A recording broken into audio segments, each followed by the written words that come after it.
Pero dito pa tayo nakakuha ng Carhartt yung mga biyan. Kuha tayo ng Real 3 mga biyan. Polyester mga biyan. Ito yung ilalive selling ko. Kuha tayo ng Tommy Hilfiger, Madonna, Tommy Hilfiger. Nauunahan ka ng mga selector. Yun, magandang araw mga biyan. Yun, magandang araw mga biyan. Sa Idol Ramsey Games, nagbabalik. Wait lang. Nag-open kasi ako ng black t-shirt eh. Sinasort ko pa. Pero ngayon, sa vlog na to mga biyan, mayroon akong binuksan nung last na ito t-shirt long sleeves. Tagal-tagal na rin tayo hindi nakapag-upload ng t-shirt long sleeves sa channel natin. So yung nangyari dito mga biyan, nabuksan ko to nung last day. Tapos yung mga hindi branded or yung mga plain at saka yung mga simpleng design lang, alam kong hindi ko siya mabibenta ng 100 pataas, dinisplay ko na sa store mga biyan. So yung ipapakita ko sa inyo, wala nang paper tag. Basta crystal din to na men's t-shirt long sleeves mga biyan. Ito. Men's t-shirt long sleeves. Ipapakita ko lang sa inyo yung mga best finds na natin. Na-reels ko na to sa Facebook page natin mga biyan, pero syempre gawin pa rin natin ng review. Yung palaging ino-open ko mga biyan, Maruti Class B. Pero ngayon yung nabigay sa atin, Crystal.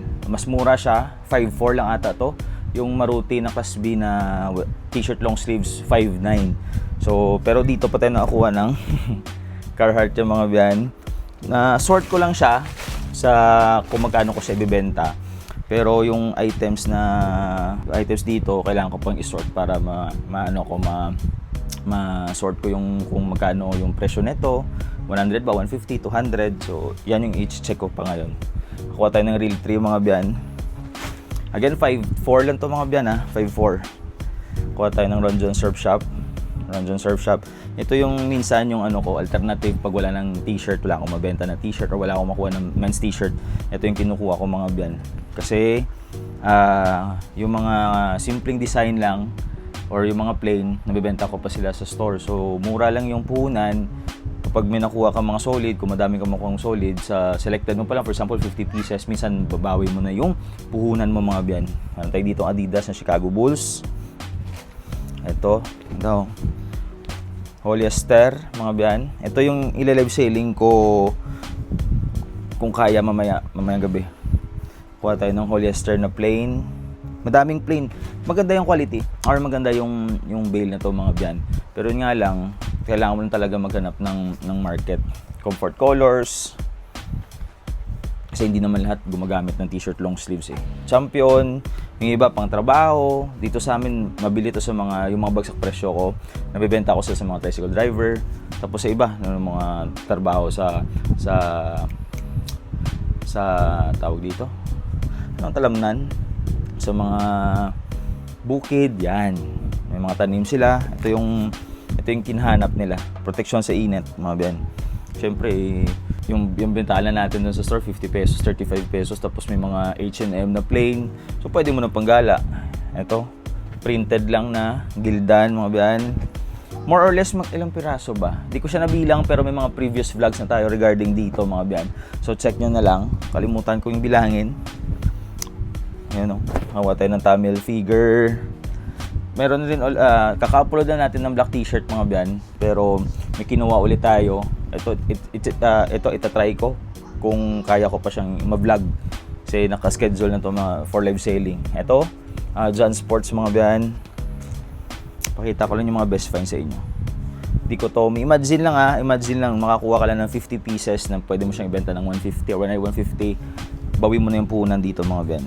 Tapos, pagpalagay ko na mga nasa 70 pieces din or mahigit yung nalagay ko sa store. Sa mga biyan na pwede nating ibenta 35 to 50 pesos. Tony Hawk. Ito, Uniqlo. Mabilis ang vlog lang to mga biyan. Papakita ko lang sa inyo kasi yun nga, minsan lang ko lang ma-vlog yung ganitong bale. Disney. Class B yung kinukuha ko mga biyan. Kasi yun nga, sa Class A minsan bago, pero kadalasan yung mga promo shirt yung nakukuha natin. Majestic. Ba, ipapahang ko na to. After nito, ipapahang ko na mga biyan. Real 3. to England na, original use pala to. Original use na England design. Exist, Jamaica One Love. Pambabae, mix pambabae, pang lalaki, minsan may pambata. Pero goods na to para sa presyo niya. Pero mga biyan, take note iba-iba yung presyo sa bawat lugar ng mga bail. Kaya minsan sa lugar nyo, mura yung ganitong bail, sa amin mahal. So nakadepende sa supplier mga biyan. Nagkataon sa amin na medyo mura yung bentahan nito. Tapos mga walang tie-up. Merong bodega dito sa amin na, for example, sa mga original shorts sa supplier natin. Nandiyan na rin sa mga vlogs natin, mga biyan yung supplier. Pumapalo lang ng 8.9. Original shorts actually, nagmahal na ngayon. Yung iba, 9.3 na. Pero sa ibang supplier, minsan, sa ibang supplier, yung original shorts pumapalo ng 13,000. So imagine, same yung quality sa makukuha mo na 9,000 sa 13,000, same quality lang. So minsan madami pang pababae yung 13,000. Imagine kung magkano mo siya dapat ibenta para mabawi mo lang. Sa 250 na presyo sa original shoes, minsan ay mahirap nang ibenta. Okay lang kung mga solid na brands, Oakley, Volcom, Nike, Columbia. Yan, pwede mo pang madiskartehan ng 300, 350, pero pag mga Old Navy, minsan mahirap. I feel like Pablo, based yan sa live selling mga biyan, based sa experience ko. So, yun, swerte na lang tayo na may supplier tayo na mura yung stocks. Columbia, may mga gusto akong bail na, ito vintage to. Beach Haven, Marlin Tuna. Vintage to mga biyan. May mga bail ako na gusto i-try, kaso mahirap pa ba yung punan kahit mura siya mga biyan. Virginity Rocks. Yan, Virginity Rocks. Tapos yun nga, live selling kasi tayo. Tapos magsi 6 years na halos US talaga yung binubuksan natin. US Polo mga biyan. If Korea, premium yung kung saan pa yung pinakamahal na Korean t-shirt yung kinukuha natin. Hindi tayo kumukuha ng mga tig 3,000 na 45 kilos. Hindi tayo kumukuha ng mga biyan. Pero madaming seller yung nagtatry nun. Minsan merong paldo, minsan merong umiiyak. So, hindi mo talaga malalaman. Basta bail mga biyan, hindi ka talaga sure kung ano yung mga pwede mo makuha. Vineyard Vines na may hood, t-shirt hooded. Hooded t-shirt mga biyan. Yan, minsan may mga hood na kasama. Mas mabenta yung may hood, pero konti lang yung may mga hood dito mga biyan. Ito, Southern Yal. Separate ko lang yung mga magandang print, mga comfort colors, comfort colors. Baba. Ito, Urban Pipeline. Yan. Maraming ganito na plain yung nilagay ko sa store na binenta ko lang ng 50 pesos. Southern, Simply Southern. Yan siya, mga simpleng print lang. Pwede ko siyang ibenta ng 100. Kung hindi man, at least pwede natin i-adjust yung presyo. Ito, Goodman brand, mga biyan. Ito, Angels ba yan? Pero Gildan lang siya.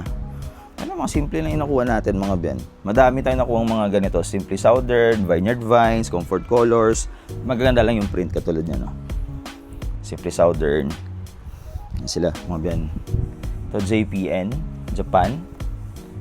Yan. Mga printed yung kinuha ko mga biyan na mga, sa tingin ko, pwede ko pa siyang mabenta ng 100 pataas. Ito, Canada. Iniligay ko sa store yung mga sa tingin ko mura na sa 50 pesos para yun nga, pagkakita nila sabihin nila na mura to bilhin ko na agad. Yan, Madonna, mga sample mga biyan. Ito, Shark Tea. Yun ito hundreds, hindi ako sure kung di hundreds to mga biyan kasi wala siyang tag, pero print, fade na. Comfort Colors mga biyan, Simply Southern, Simply Softball. Yung sa black t-shirt mga biyan, okay sa printed, pero okay sa printed, konti lang talaga makukuha mo mga Nike, Adidas, konti lang talaga. Pero kung sa vintage ka or sa mga band shirt, minsan madaming lumalabas. Sa last na nabuksan natin, may mga solid na lumabas. May insync ako na nakuha na 1998, 1,000 na yung offer. May Disney ako na Old Navy. May Disney ako na Mickey Mouse na vintage, 90s ata, 500 na yung offer. So, real 3. So, minsan mga biyan, sa flow ng live selling ngayon, hindi maiwasan na mag-overprice ako sa mga damit na nakukuha ko. Kasi bakit? Sa 250 pieces minsan sa live selling mga brand, yung inaantay lang ng mga viewers or ng mga miners, yung mga branded Nike, Adidas, or yung mga solid print, yan lang inaantay nila. So kahit ibenta ko pa siya na mataas, mahirap pa rin mabawi yung puhunan kasi mahal yung bail. Nasa 10,800 yung black printed t-shirt. Kung ibenta mo na siya ng 180 to 100, parang feeling ko malulugi ka. Simple sound, yung ganda ng print to. Imagine mo sa live selling ko, madami pa yung konti na nakakita ng live ko kasi restricted yung page ko. Imagine 200,000 followers tayo sa Facebook, pero yung nanonood or after ng live selling nakakita ng live ko 1,000 lang. So hindi normal kasi dapat mga nasa 10, 15,000 yung nakakita ng live. Pero ganun pa man, laban pa rin. Napaubos ko pa rin naman yung mga selected ko, pero yun nga sabi ko, kung binenta ko lang sila ng 150, 180, talo or lugi ako. Hindi naman lugi in terms sa benta. Malulugi tayo sa time, effort, tapos hindi mo malalaman kung kailan mo siya mapapaubos kasi sa store matitenga rin naman siya, for example 2 weeks, 3 weeks. So syempre pag nag live selling tayong habol natin doon, mabawi yung puhunan. Tapos yung the rest kaya nating ibenta ng mura sa store kasi yun nga, kita na lang siya. So yun yung pinaka-target natin mga biyan. So yun, sa awa ng Diyos, okay rin naman, nakatagos tayo. Tamil figure, ilan lang yung miners ko noon mabuti na lang yung mga solid miners ko talaga nandun sa live selling. Yung isang tao nagmamine mga 30 pieces, yung isang tao 10 pieces. Kasi alam na nila yung quality ng mga binebenta natin mga biyan. Tsaka mura ko yung ibenta yung mga simpleng print or yung mga branded ko, minsan 200 to 50 lang. Mura na compare sa kung pang PSG mo na, kung pang resell syempre medyo mahal yan. Harvard, mahal yan kung pang resell mga biyan. Pero kung pang PSG mo, okay na. Kasi sa iba minsan, yung mga binibenta ko ng 250, nasa 400 na, 500 yung bintahan nila.